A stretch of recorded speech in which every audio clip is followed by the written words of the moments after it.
Hello and welcome back to the Blood Red channel as we bring you the draw live for the last 16 of this season's Champions League. Jurgen Klopp's men absolutely flew through their so-called group of death, with Atletico Madrid also going through, FC Porto heading into the Europa League and Italian side AC Milan crashing out. The Reds became the first English team to win all 6 of their group matches, even having progressed with 2 games to spare, but now they face the proper part of the competition where things start to get serious. I've got Liverpool.com's James Martin alongside me and Mo Stewart as well. We'll get their views ahead of the draw before you see the draw with us live here on YouTube very shortly. First, though, a quick reminder of the teams that Liverpool can face as group winners. Those teams are PSG, who were runners-up to Manchester City, Sporting Lisbon, who were second to Ajax, Inter Milan, who were 5 points behind Real Madrid in Group D, Benfica, who beat Barcelona to second spot in the same group as Bayern Munich, Villarreal, who finished behind Manchester United, and Red Bull Salzburg, who were behind Lille but ahead of Sevilla. So all of those teams came second in their groups. That's why Liverpool can face them. Chelsea came second to Juventus, of course, in their group, but English sides cannot be tied together at this stage in the competition. So, James, I'll come to you first. I've read out the list of teams that Liverpool can get. Who is it that you want to get? Who is it that you don't want to get? I think you probably wouldn't fancy PSG or Inter. I think that probably goes without saying. PSG in particular, they don't necessarily have the greatest pedigree in the Champions League. It's, the on-running thing for those owners that they still haven't got it done. But you look at the team, and even if it's not a matter of time, you know that they're always going to be a danger to anyone they face. The challenge is to get them as a coherent unit, but on their day, any one of Mbappe, Neymar, Messi, can't forget him. They can do some serious damage. So yeah, you'd back Liverpool if that was the draw, but you'd rather avoid it. In terms of who I'd want to get, the Portuguese sides look fairly appealing. You don't want to hugely underestimate that league in the sense that it's sort of they're up there with France now. I know the coefficients have been going back and forth a little bit, but they're stronger than perhaps they once were. But you'd still back Liverpool to comfortably see either of them off. Yeah, certainly a good few teams in there, Mo. Liverpool had fancied themselves against anyone, of course, but the same question to yourself that I asked to James, is there anyone that you fancy or you don't fancy? Without wanting to just repeat what James said, I would like us to play Sporting Lisbon in particular, simply because it's a team Liverpool haven't played in competitive matches before. I always like to see us go on to new frontiers, and I do think of the other teams.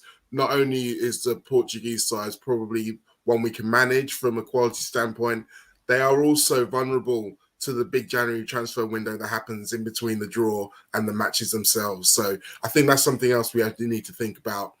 In terms of who you'd rather not play, I agree. PSG definitely represent a tough task, and Inter Milan would as well. But frankly, both those teams would absolutely hate to play us as well. I think we need to remember that part. Like, we are the team that nobody wants to play at this stage. And we mentioned PSG's pedigree in terms of their Champions League. It has improved a bit, but the team itself still looks a little bit shakier. Yes, sometimes you find 2 months down the line, teams will look very different, but I still think that there's enough issues within that side that Liverpool can exploit. And for Inter Milan, it's a similar situation. I expect they'll be in a title race by that point, just like we will, so they might have their eyes distracted by other things. And just in time, we've been joined by Theo Squires from the Echo's Sports Desk. Theo, I've just gone through with James and Mo the teams that Liverpool would fancy and not fancy. Mo's made the point, though, that whoever Liverpool get, it's probably the opposition that are fearing them more than Liverpool will fear playing against whoever it is. Yeah, I was just hoping to miss all the pre-draw waffle that just winds us up every time we do one of these. Yeah, that's spot on, isn't it? Like the way Liverpool have been playing this season, they're one of the very best teams in Europe. It was the group of death, and they won all 6 games. While there are bigger teams in this tournament than AC Milan or Atletico Madrid on form, everyone should be fearing Liverpool. Like, the only reason they weren't contenders last season is because of the pandemic and losing all the players to injury. We know how good they are, and there's only 1 or 2 names you really think, they could cause Liverpool problems. But fortunately, Liverpool can't get most of them at this stage of the competition. PSG, Messi's old now, isn't he? He's not as good as he used to be. He can win the Ballon d'Or, but we all know Mo Salah should be winning that next year. So it should be when you've got a team with Mo Salah in you fear Liverpool. It shouldn't be Liverpool fearing anyone else. Yeah, the draw is just a couple of minutes away for anyone watching along and wondering why it hasn't started yet. It's, as Theo says, a long-winded introduction as ever from UEFA, but we will get there in a couple of moments. The other thing I wanted to mention, James, was obviously the away goals rule has been taken away this season. It's a new sort of element to add to the knockout phase in the Champions League. What do you make of that? Is that a good thing, a bad thing, or does it not matter a huge amount?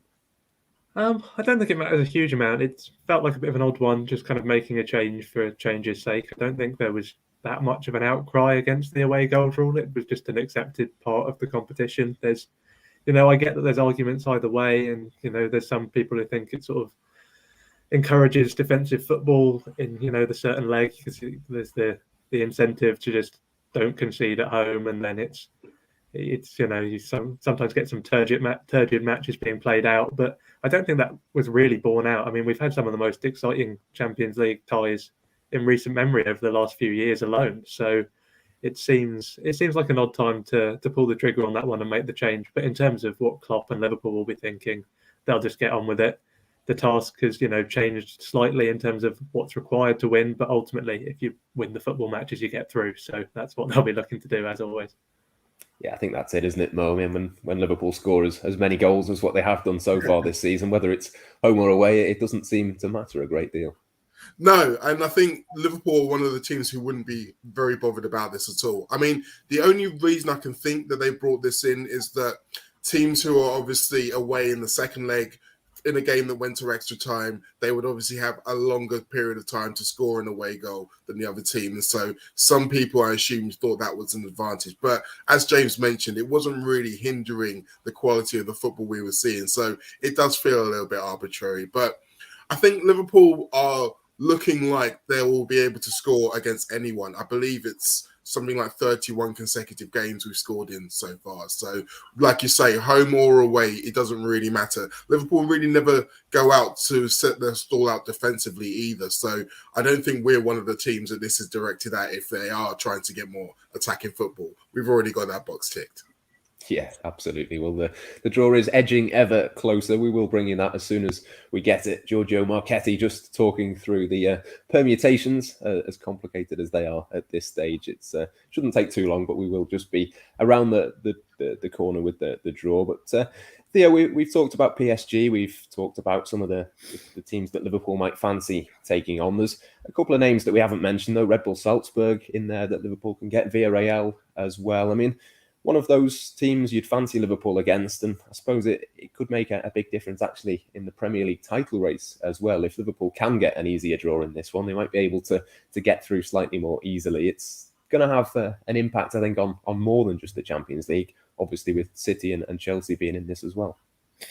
Potentially, but then by the time these games are playing, we're talking mid-February. The Cup of Nations has been and gone, so we've seen what's happened to Chelsea, Liverpool, and City from losing their African players, and it is going to look a hell of a lot clearer by then. I think it might be Chelsea. They've got to play both Liverpool and City in January, so we could be in a situation by the time these games comes around where it's a two-horse title race.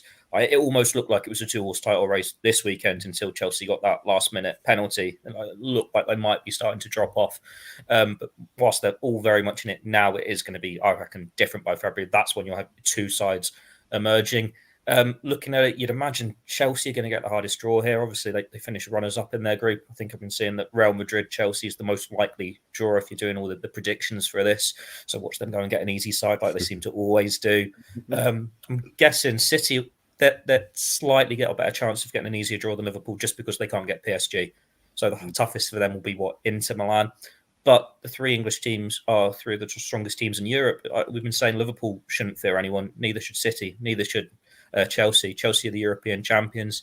City are the Premier League champions. They are the teams that you fear. Like, was it Maldini who's come out yesterday and said how great these sides are? When you're talking about favourites for the tournament, you put PSG and Bayern Munich with those three, and those are probably your five favourites. But then you talk about Villarreal. Well, if they play Alberto Moreno at left back, well, it's a lovely reunion with a Liverpool European champion. Can you imagine Mane or Salah up against him? That'd be quite fun. Red Bull Salzburg, Liverpool beating them almost quite easily before. I think the only reason it wasn't is because they could bring on Haaland off the bench. Maybe they'll have a new forward or two that Liverpool could poach off them this time and be a bit more, make more of an impact than Minamino has so far. But yeah, we're talking about these smaller teams, and while there's always that opportunity for them to cause an upset, really rise to the occasion against the big sides that they've always dreamed of facing in front of their own fans, Liverpool have just been there, done it all. They've reached 2 finals under Jurgen Klopp. They've won it under Jurgen Klopp, and they would have gone a hell of a lot further in the competition in the last couple of seasons if it wasn't for the pandemic and all the effects around that. This year feels like the real Liverpool are back. They're making up for lost time. And now UEFA are taunting us by showing us Andre Arshavin. So obviously we're going to have to mention his 4-goal haul at some point here, aren't we? But yeah, it looks like the draw is getting slightly closer. None of the English teams should fear anyone here. It'll get interesting when we get to the quarterfinals and the semi-finals when they can actually face each other. But at the moment, you'd imagine all four should progress.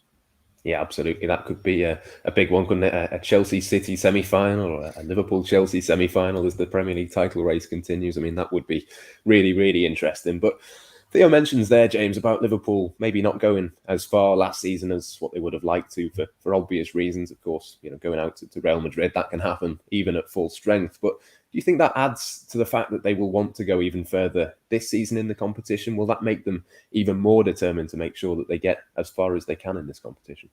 Yeah, sorry, I'm still recovering from the Alberto Moreno disrespect. Long-time Liverpool.com viewers will know that I'm a big fan, Liverpool legend. But no, I'm hoping for the reunion. But yeah, as Theo says, you'd fancy Mane and Salah to cause him some problems. But yeah, I do think the issues last year were definitely to do with the pandemic and to do with the strange season we were having, and of course the injuries at centre back. Can't forget them. I mean, I don't think anyone was in danger of forgetting them anytime soon, but yeah, they definitely caused a big part of that problem in the Champions League. And yeah, it's bound to be more motivation. It's a team full of winners. You look at their mentality, and Klopp's alluded to it so many times with the mentality monsters, everything like that. And yeah, you would fancy them to respond positively to that setback. I mean, they lost the Champions League final in 2018, came back more in the next season. That's the kind of attitude we're dealing with here. And I think, yeah, the fact that they didn't meet the goals they'd have set last season and the manner in which that sort of collapse happened, yeah, it's gonna be fuel for hopefully a better campaign this season. Yeah, absolutely. And the draw will play a bit of a part in terms of who goes how far in the competition, as it always does. It looks like we are edging ever closer. Andre Arshavin has been introduced properly now, so hopefully he can start putting his hand into the... My introduction was better. Yeah, absolutely. Yeah, we should replace Giorgio Marchetti with Theo in future years. I'm sure it'd be a lot quicker. One other thing I was going to say about motivation for this season's Champions League is remembering how hard we've worked to get into it. Like that last bit of last season, that 10-game winning run, when it looked like we were out of it and we clawed our way back into it. That has to mean something. And I feel like this season they're going to be trying to take that momentum forward and really do something with it. Yeah, absolutely. I mean, that's it, isn't it? It's momentum, and momentum, I suppose, leads into the point that I was making before about the title race. I mean, if Liverpool can get a bit of momentum in the Champions League, that can give them momentum in the Premier League as well. Yeah, well, I mean, 18-19, I think that was very much the case. It was almost like we were playing so well, we know that we're surely going to win one of these. And as it turned out, we did. But I think that competing at that high level week in, week out in both competitions really helped sharpen us that year. And hopefully this will be the same again.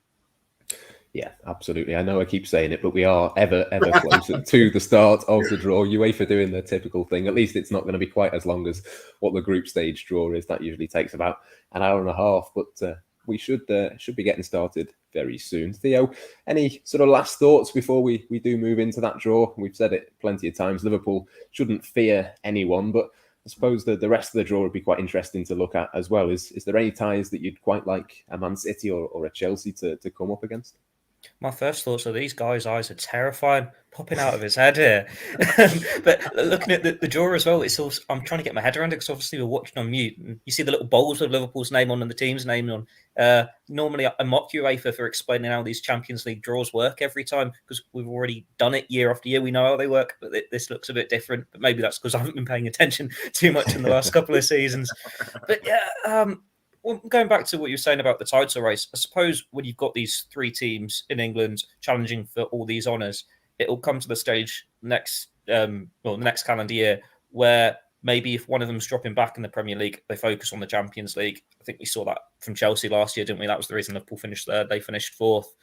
But look at the teams now. There's no one Liverpool should fear. Like you think of, they've beaten PSG recently. They've beaten Atletico. Obviously, they can't get them in this round.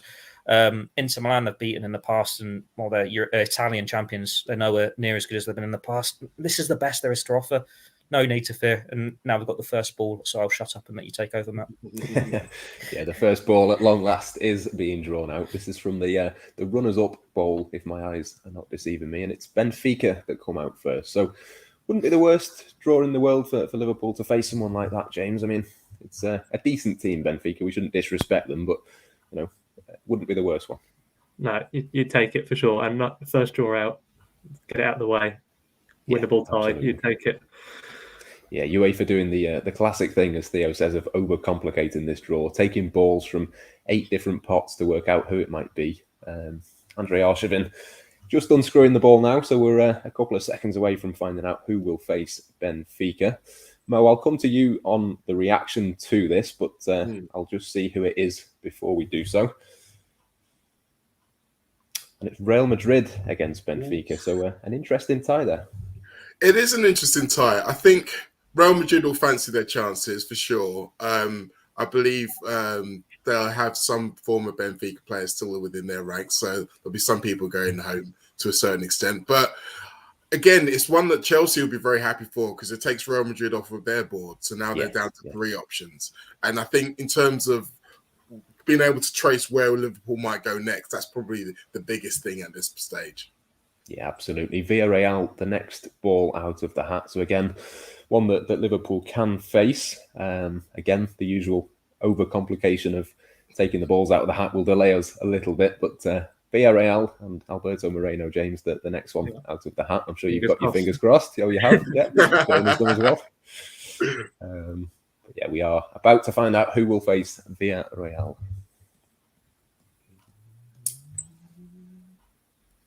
And Villarreal will play against Manchester United, a repeat of the Europa League final. I think that, isn't it, Theo? It's not the worst draw for them to face. Were they in each other in the group stages, or am I misremembering? Yeah. Well, in that case, then I must have made a mistake there. You have not. UEFA have made a mistake because they shouldn't have put that ball in the bowl.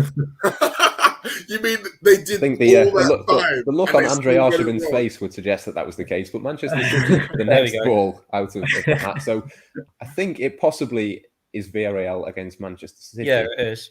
The United ball shouldn't have been in the pot, so the guy with the big poppy out eyes has already messed it up. Now we know why he was so fearful. Well, yeah. I was looking at taking so much time over these just to make sure it all goes so smoothly, isn't it? Right. I think that's the first time I've seen a mistake on this draw, though. Like normally they explain it so much and they get it right. To actually see a mistake, it's quite unnerving, isn't it? But yeah, Villarreal, well, that's City through, isn't it? Nice and easy for them. You can't imagine we'll get a repeat of the Villarreal upsetting United in the Europa League final last year. Oh, you'd like to see it though. Moreno in the dressing room. This is hats off, boys. We're not getting this one. Atletico Madrid, the next one's out. So unless UEFA make an error, it will be Liverpool coming out of the hat. But I suppose Atletico Madrid is probably one that the teams who finished top, Mo, probably wouldn't want to face. No, I would say suppose for me, I was quite glad that Liverpool got them in the group stage rather than the knockout phase. Yeah, I mean, all of the spikiness and the nastiness and the gnarliness gets turned up when it gets to the knockout stages. And they are doing worse now in the league than they thought they were going to be. They were projected to do quite well this season. So it could be very much a European or bust mission by the time it gets to that stage. So whoever gets them, watch out. And it's Bayern Munich. Atletico Madrid against Bayern Munich. It's a really, really interesting that one, Theo. I mean, Bayern, one of the favourites, this could play into Liverpool's hands if Atletico can knock them out. Well, it's one of the teams that you don't want to face in the knockout stages getting knocked out. Bayern Munich, obviously one of the favourites. They've got some of the very best players in the world. And Atletico Madrid, well, Liverpool beat them quite easily in the groups. We know how tough they can be in the knockout stages. We've done it a few times against Liverpool in both Champions League and Europa League in recent years. So it's very nice to have them facing each other, because that is one of the teams that you think can go far in the competition. Out of the way, done and dusted. With Atletico not doing as well in the Liga, maybe that means they can rise up against Bayern, because I'd rather face Atletico again than Bayern again. But I'm sure that'll come back to bite me in February, March time.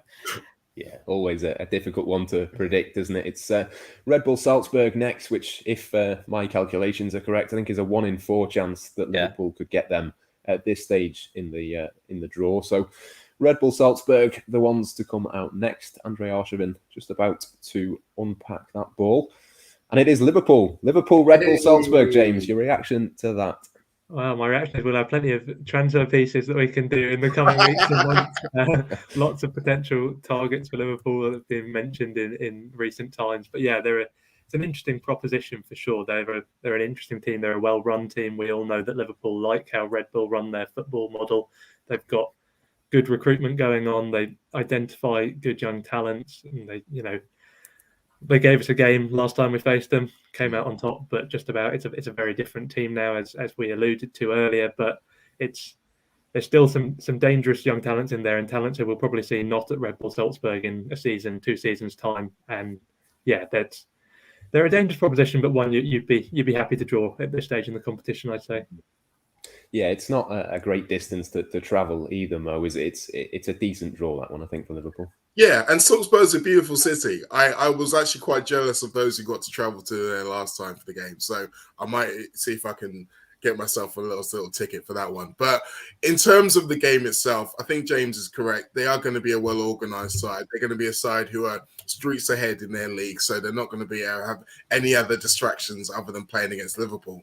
But I do wonder whether or not some of their better players, particularly the likes of Karim Adeyemi, are even there by the time we play them, because we know that the likes of Borussia Dortmund are very, very much interested in taking a signature, and someone else may come along over the January transfer window.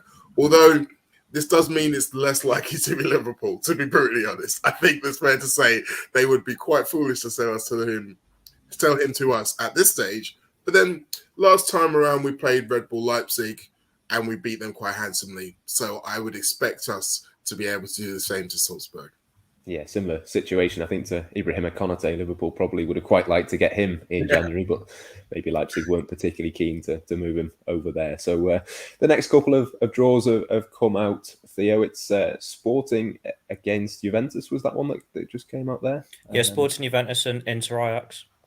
Yeah, 2 interesting draws there. We'll have a bit more reaction on Liverpool, though. That's the primary reason we're here. Theo, you've not had your say yet on that tie. I mean, it's a decent one, isn't it? I think we've got to say that.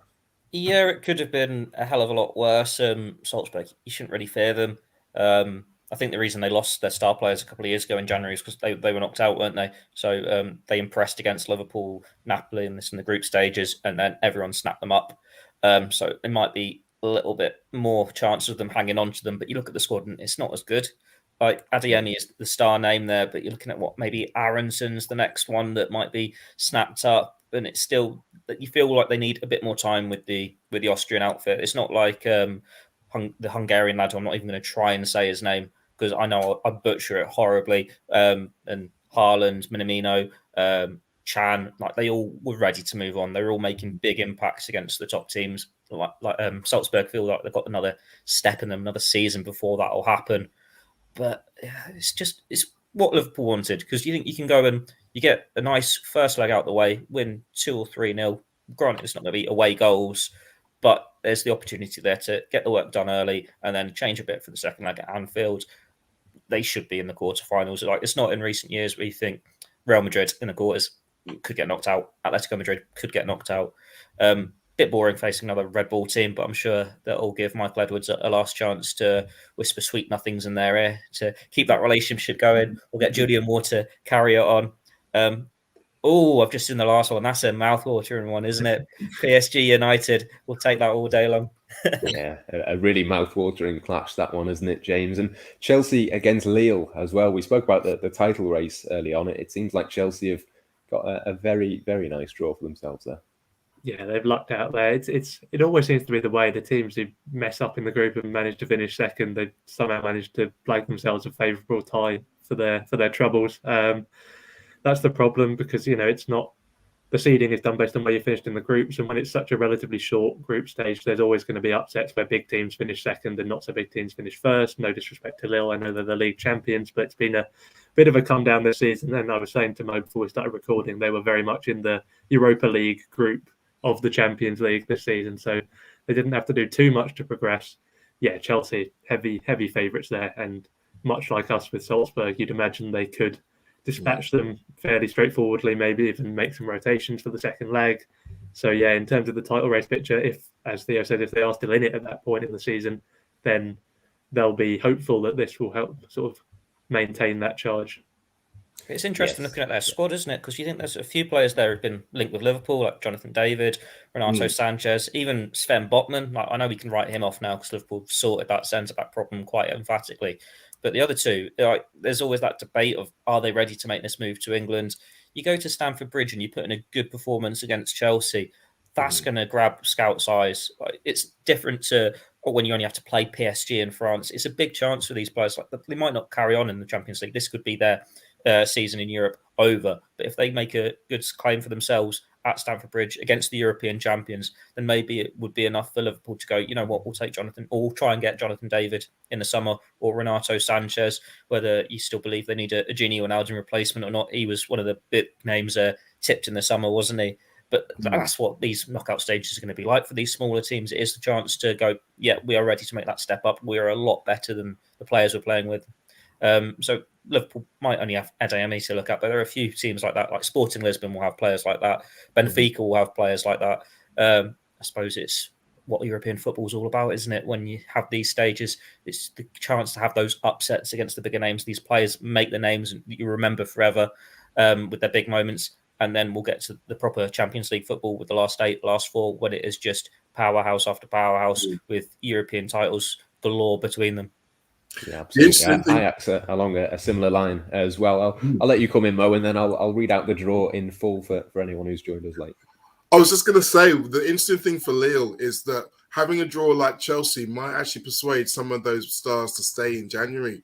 You get a chance to, like Theo said, put your wits up against the European champions, maybe put yourself into a higher echelon of team who are looking for you. Because obviously Lille, as James said, their league season is pretty much a dud. So for any of those players who are looking to maybe make a move now before the World Cup, close to the summer, they might want to put off a little bit by that draw now, thinking maybe I can make a bigger impact against a team like Chelsea. Yeah, absolutely. Plenty of interesting ties there. I'll just go through those. Obviously, Liverpool against Red Bull Salzburg is the one that we were all hoping to get, and that's what Liverpool have got. Inter against Ajax, Sporting against Juve, Chelsea against Lille, PSG against Manchester United, Atletico Madrid against Bayern, Villarreal against Manchester City, so not a bad one for Pep Guardiola's team, as well as Chelsea, and Benfica against Real Madrid is the last tie.